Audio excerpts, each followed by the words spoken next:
The torches lining the great palace walls flickered against the night breeze, their golden flames barely touching the shadows lurking beneath the grandeur of Igbala. The kingdom stood as a beacon of power, a legacy passed through generations of rulers who believed in one unshakable truth: royal blood must remain pure. Princess Morounkeji had been raised on this belief.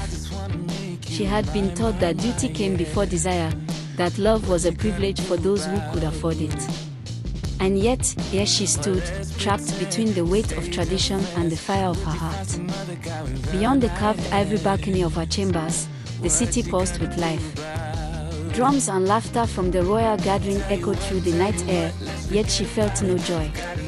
Inside the grand halls, her brother, Prince Adebayo, was being introduced to Princess Yoton, a union meant to strengthen the kingdom's alliances. But Morounkeji could not focus on the politics of marriage, not when her own heart was in turmoil. Her gaze drifted downward to the palace courtyard. There, standing like a ghost among the guards, was Olumide. His dark, unreadable eyes met hers for the briefest moment. It was a silent exchange, heavy with longing, filled with the unspoken words they dared not say aloud. She turned away, clutching the silk of her robe. This love was forbidden. It had no place in the world they lived in. Yet, even as she tried to silence the feelings within her, Morounkeji could not ignore the whisper of fate creeping through the walls of Igbala. A storm was coming, and whether she wished it or not, it would change everything. The love between them is forbidden. As a royal, Morounkeji is expected to marry a man of equal or higher rank, and certainly not a commoner. Despite her feelings, Morounkeji attends the royal gathering, masked in her regal robes, her heart heavy. She watches as Prince Adebayo, excited and proud, is introduced to Princess Yoton, but something in the air feels tense. She notices Olumide standing guard in the background, his eyes briefly meeting hers. A silent, longing look passes between them. The tension in Igbala increases as Morounkeji begins to question her own future. She confides in her closest servant, Ayaton, about her love for Olumide. Ayaton warns her of the consequences of such a relationship, as the kingdom's traditions are clear: royal blood must remain untarnished. Yet, Morounkeji cannot bear the thought of marrying someone she does not love. As fate would have it, Olumide seeks out Morounkeji late one evening and reveals that he plans to leave the kingdom in order to avoid the coming scandal. But before he can go, he makes a shocking proposal. He will challenge Prince Adebayo for the hand of the princess in a battle of strength and wits. If he wins, Morounkeji would be his, and the royal family would have no choice but to accept their love. Morounkeji, heartbroken but desperate, agrees to his plan.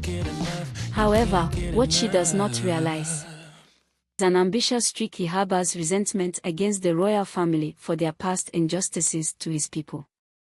His desire for power is greater than his love for Morounkeji, and his rebellion may tear Igbala apart. The day of the challenge arrives. The royal court gathers, with the king, queen, Prince Adebayo, and Princess Yoton in attendance. The entire kingdom watches in awe as Olumide, in a fierce display of strength and cunning, defeats Prince Adebayo in the contest, claiming the title of the princess's suitor. The king is furious, and Morounkeji is caught between her heart and her duty. Just when it seems like the forbidden love might win, a messenger arrives with dire news: an army from a rival kingdom, led by the traitor Olumide, is advancing toward Igbala. Olumide, using his relationship with Morounkeji to manipulate his way into the royal family, had secretly aligned with their enemies. His loyalty was never to Morounkeji or the kingdom, it was always about power. He had planned to use her to gain access to the throne. In a fit of rage, Prince Adebayo confronts Olumide, demanding an explanation. Morounkeji, heartbroken and betrayed, tries to stop the impending battle, but the damage is already done. The betrayal threatens not only the royal family but the entire kingdom of Igbala. With war looming, King Oba Ayaton struggles to keep his kingdom intact. The deception of Olumide has rocked the very foundation of Igbala's royal bloodline, and a sense of distrust pervades the air. Family conflicts arise between the king and his children, as the truth of the betrayal is revealed. Prince Adebayo, though initially defeated, rises to lead the kingdom's forces against the traitorous Olumide. Princess Morounkeji, torn by guilt and shame, must now decide if she will stand by the man she loved or the kingdom that she was destined to protect. And his warriors fight valiantly, while Morounkeji confronts Olumide one last time in the heart of the royal palace. In a final, heart-wrenching confrontation, Morounkeji begs Olumide to abandon his plans for power. But he refuses, revealing his true colors and turning on her in a fit of rage. In the heat of the battle, the goddess Oya, patron deity of the kingdom, intervenes, striking down the traitor in a storm of fury. With Olumide's betrayal exposed, Igbala is saved. However, the royal family is forever changed. Prince Adebayo ascends the throne, while Morounkeji, though heartbroken, vows to honor the kingdom's legacy by ruling alongside him, no longer burdened by the forbidden love that once threatened their world. The Kingdom of Igbala, though scarred by betrayal, finds a new strength as the royal family learns that power, love, and loyalty must always be tempered with wisdom, for only in truth can a kingdom endure.